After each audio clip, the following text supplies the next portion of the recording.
Rodriguez. I'm with the FYE Podcast again. Here I am with my co-host, Jerry Galindo, and our beautiful, wonderful guests here today. So I can go ahead and introduce you guys, or you guys could go ahead and introduce yourselves, whatever feels more comfortable.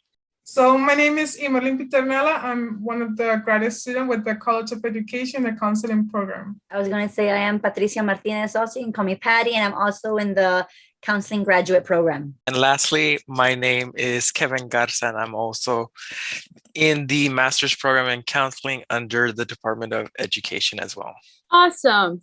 Okay. We're also joined by Dean Torres and Dr. Berger here today. So they're going to kind of help us get some insight on the reintegration of campus life back to school and, work as well, coming back here into campus.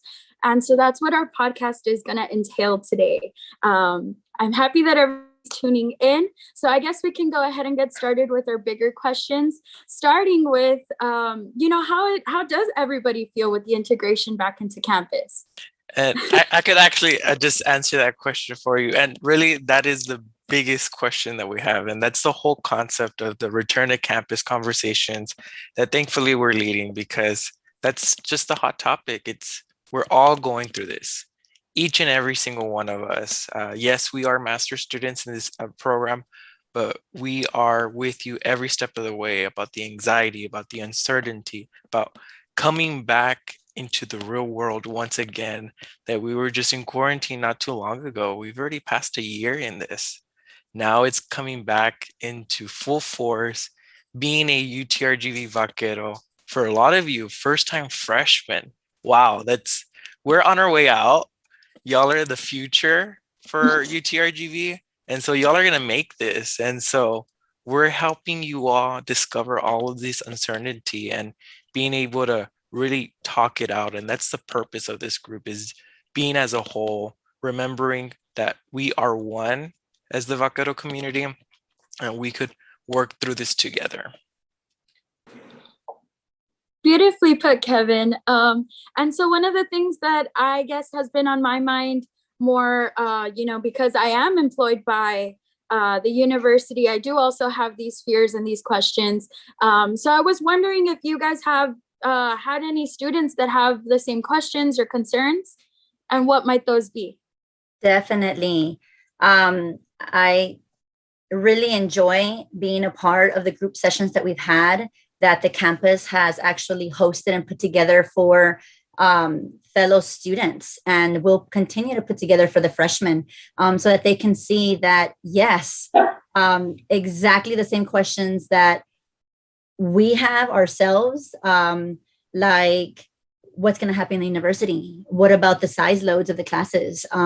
What about the transportation systems? What about the precautions, the mask wearing? Where is the university going? What is in it for me? We've noticed that we've had several sessions, not just one, and these same questions keep popping up in the participants, right? In the student members. And we're happy to guide the sessions and to let everyone know that it is a common ground. Like Kevin was saying, we're all concerned. We all have the same anxieties, and we're all going toward the same way, right? We're all anxious, we're excited, and we're happy to open up that session, right, with them, to help them to understand that, hey guys, you're not alone. You're not alone. We're all thinking of these same questions. Like we mentioned earlier before we started recording, so me and Neidye have actually had the awesome opportunity of being in one of those sessions with our fellow coworkers, and I was actually really put back at how much I wasn't really alone. I had a feeling that I was the only one that was thinking of these questions, but it seemed that everyone kind of had the same concerns similar to me, and I just heard a lot of things that I was like, wow, I've been thinking about that for a long time, but like I never wanted to ask it. And now this is like a safe, inclusive space where everyone can kind of talk about like, yeah, I want to ask my coworker if they got the vaccine. I want to like make sure that like my friends and my family are going to be safe if I were to go back in person on campus.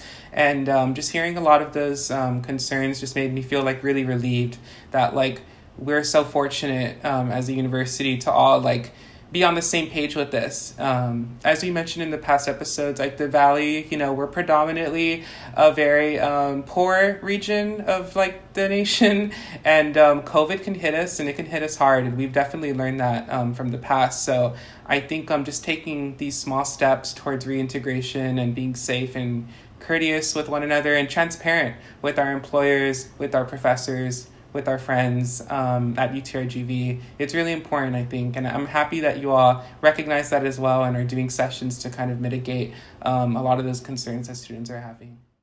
And thank you, Jerry. I know you just talked about just being safe and inclusive in this group, and I really want to emphasize on that for this future listener that you're listening to this podcast, thinking maybe you have that opportunity to join us. Do it. Take advantage of it. Why? Because this is not a counseling session. No. Yes, we are graduate students in counseling, but we're helping lead this safe, inclusive conversation, educated conversation. We're not yelling at each other. We're not doing anything like that. We're having a very civil conversation of the realities that we're all facing together and how we're going to be coming together once again in person. That's really, really exciting because the conversations that we've had, I mean, I've been co-leaders with Patty and really my other coworker too, in the idea of how we're so excited to be back together, but obviously in a safe way. And you have the right to ask those questions. We have the same questions too, faculty and staff as well, us as students. Where are we going to be seeing each other? How?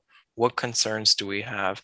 And if you have that opportunity, take advantage of it. That's rule one of being a university student. If given free advice, free anything, take advantage of it. For sure. And I think that with all of this, not only is it important for our students to feel comfortable, but also our staff. You know, like Jerry had mentioned before, he wants to be able to ask our coworkers if they've gotten vaccinated, you know, and all of those other questions that come since we have been in a pandemic for the past year or over a year. And it feels very overwhelming to have to come back into campus and meet other people and understand that they have reservations about us, even though we might be feeling a certain way. So I did want to ask, how did you guys cope with the return? And, you know, not only are you guys able to help others, but have you felt like helped yourself, you know, with this whole return? So for me, like I do work on campus too. Thankfully, my department is super small, so there are not too many like people like in the office. But what we try to do is that we try to like keep the distance and make it clear to the other coworkers too. Like, you know, we're trying to be safe for our family and like just making clear like the boundaries. And I know it's hard, right? It's hard, like, you know, like you can't ask like your coworkers like, hey, have your vaccine? But just making clear, like, you know, what can we do, like, you know, to make each other, like, keep the space safe for everybody. Okay, like if we're sick, or we prefer to stay home. Like if we wash our hands and we use the hand sanitizer just to like keep other people safe. And I know it's very nerve-wracking, like to go back like on campus, but like this is like we're all like I think Kevin and Patricia, like we all say this, like, you know, we're all in this together. This is like it's scary because we went home like for like almost like, well, more than a year, right? And it's scary like to go back, but having those clear boundaries, like just sharing those with the people that are around you, like knowing, letting them know, okay, like we're trying to be safe for everybody. And I think that can help us to, you know, to have a good how you say, like a safe place for everyone, right, when we're going back in the fall. So awesome, great response. And so with this, I did just want to ask, how did the idea of doing these sessions come into play? And really, what was the goal for that? I think that Mr. Torres can answer that. I was just going to say that, Dr. Torres. Yes. I can take that one. But first, thank you so much, Neidye and Jerry, for doing these podcasts to give information to all those new incoming vaqueros and vaqueras. And also thank you to the fabulous students from the College of Education for facilitating these conversations.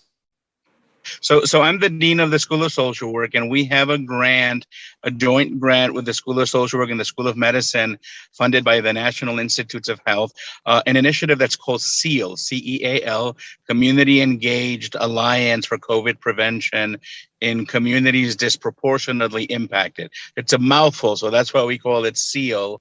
And what we're basically doing the same thing that the students are doing on campus in the community. We're having conversations with people in the community about their concerns, their fears, their anxieties about COVID, their ambivalence about COVID mitigation measures, wearing a mask, not wearing a mask, getting vaccinated, not getting vaccinated, their challenges understanding the information that's coming out because it's changing very radically, and then giving people the information and the tools that they have to make informed decisions about getting tested, about getting vaccinated, et cetera. And it's going really, really well out in the community. And then we thought, our students are really a mirror representation of the broader Rio Grande Valley community. So why don't we do this with our student community? And so the university approached us and said, yeah, let's do this. And we reached out to our colleagues in the College of Education, and here we are. We're basically making the same thing that we're doing out in the community available to our campus community, facilitating these conversations in a safe and inclusive space where students can feel free to talk about their ambivalence.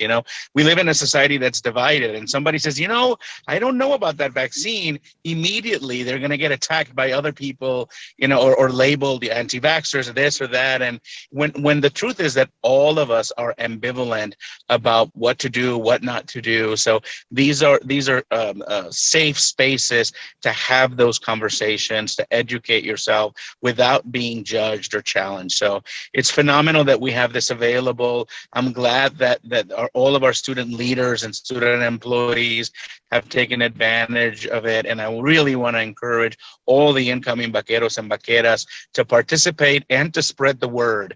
Information is power. The more we know about all of this, the more informed decisions we can make. That's super well put. Thank you so much for that thought, Dr. Torres. And I do definitely think that that's some of the concerns that our students have. I know, I have my own ideas on COVID and the vaccine and the return to campus, mask regulations, all of this information. And it can kind of feel overwhelming. And with our media consumption nowadays, it can also be very easy to be misinformed. So I think that these sessions are really great to kind of, educate all of us and make us aware of not only the facts, but also the feelings that come along with that. I did also want to ask our graduate students if, do they ever notice some of those concerns where maybe there's somebody that is more scared, not so the return, but of the vaccine itself or the mask mandates and things like that?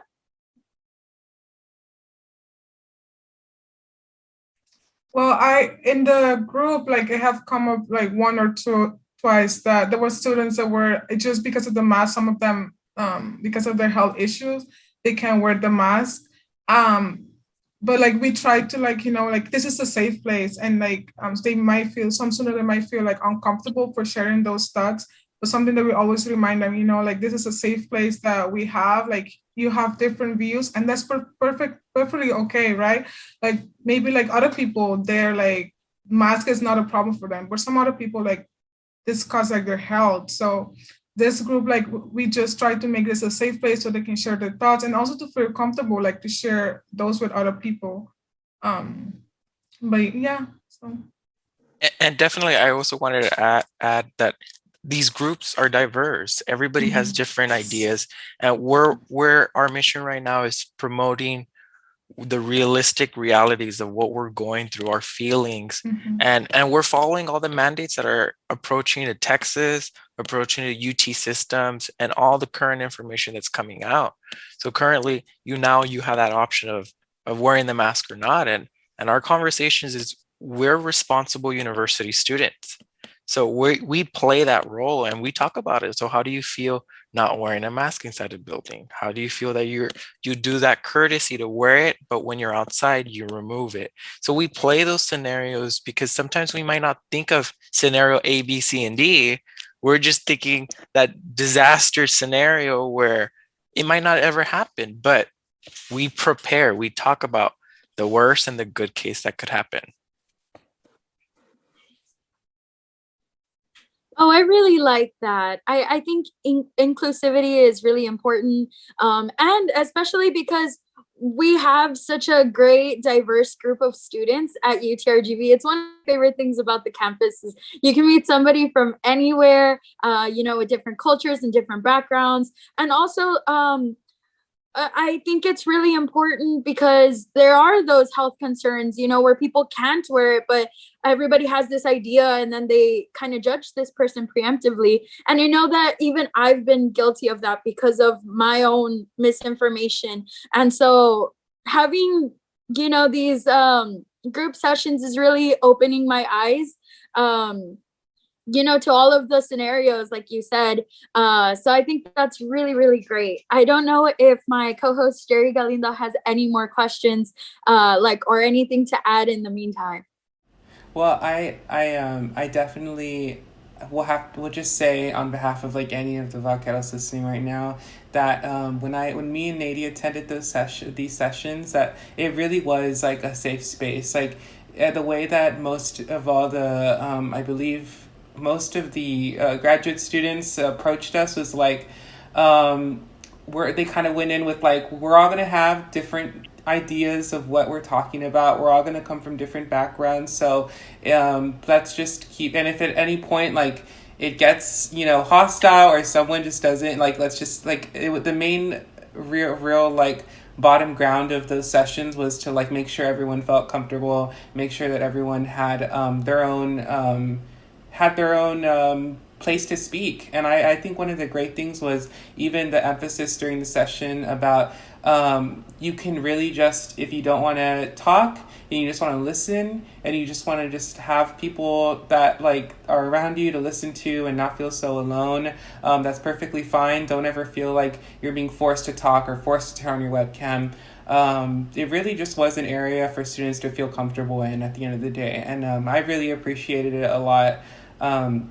And I think that if I definitely would be if I was an incoming freshman, I definitely would take advantage of those sessions, even if I wasn't a student worker, because I am one to think of the absolute worst case scenario, every second of every day. I freak out all the time. So having that behind my head, going in with COVID and coming back to campus, I definitely would have been I need to make sure I'm not alone. I need to make sure that other students feel just as I do, and I want somewhere to go where I can voice my own concerns. So I guess a question at the end of the day that I have for everyone is, where could a student go to schedule one of these sessions for themselves, and where could they learn more about what exactly the Counseling Center is up to?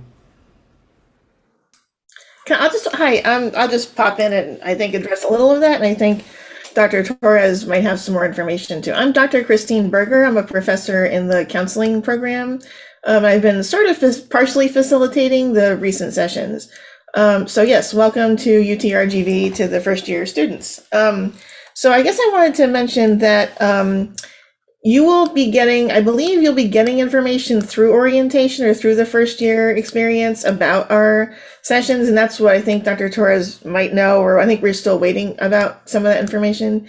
And I'll take 1 minute to say a couple things that I wanted to add from a faculty perspective as just for all of you, and also not just faculty, but as a mental health counseling professor and advocate for mental health. I have a different view, I think, than what sometimes pops up. And the view is that we were plunged into quarantine, like without a lot of notice. There wasn't a lot of time, but we adapted and we did it, right? And then we got through this whole year and a half, which has been probably its own journey, and it's a lot of ups and downs and just things going on. So now we're faced with coming back to campus, which again, we're excited, we're maybe a little nervous, but there's just a range of feelings. And I just want to kind of say for you, all of you here on the podcast, and for anyone listening, is that it's okay to sort of like be kind to yourself, be gentle with yourself, be kind to others.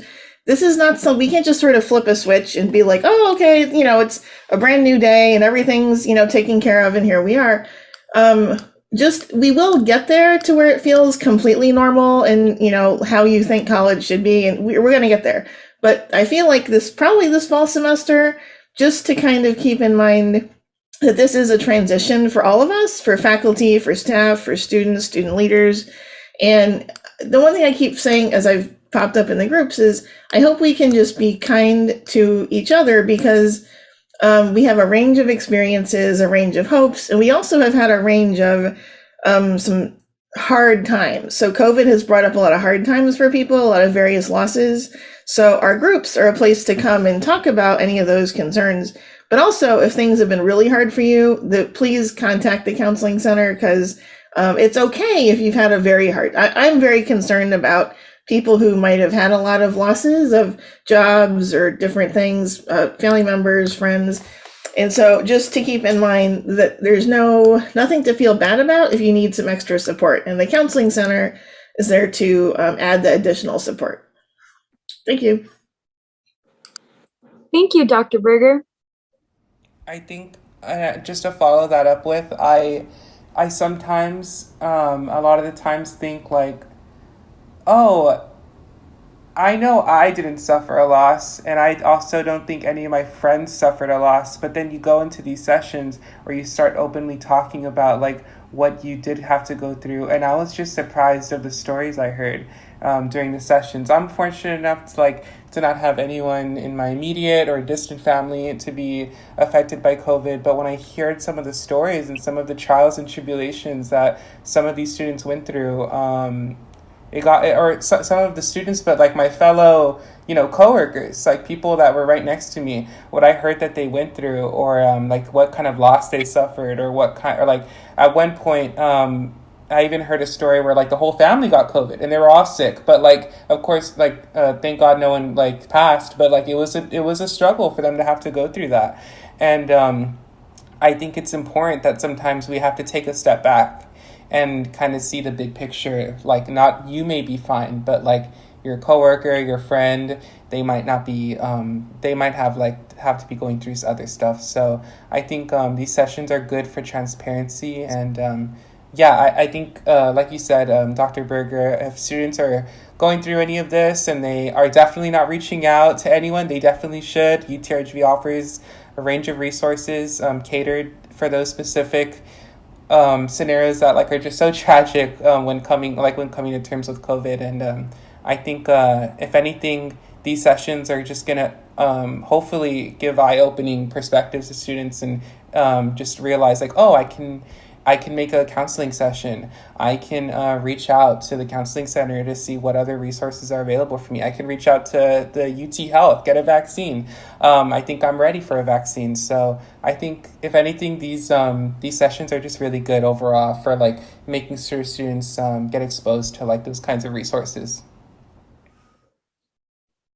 Yes, especially because I feel like you may be having those feelings and not necessarily know what to do with them sometimes, because I think that with the sessions, I was able to understand some of the like resentment that I had, or like feelings that I had repressed in myself, that I was like, oh, it's been so long. It's been a year. I feel like I didn't have anybody to talk to during that time to process these feelings. And so hearing everybody else speak about them, about their experiences, and thinking like, wow, that seems really difficult. And then being like, wait, I kind of went through that too.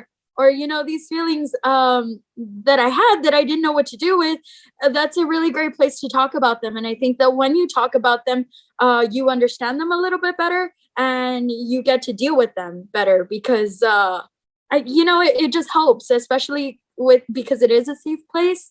So I think that that's the best part about these return to campus sessions and these conversations that we're having is not only that you get to hear other people's stories and discuss the fears that you may have, but also deal with the feelings that you had during the whole time that you were locked up, in quarantine. So I'm really excited.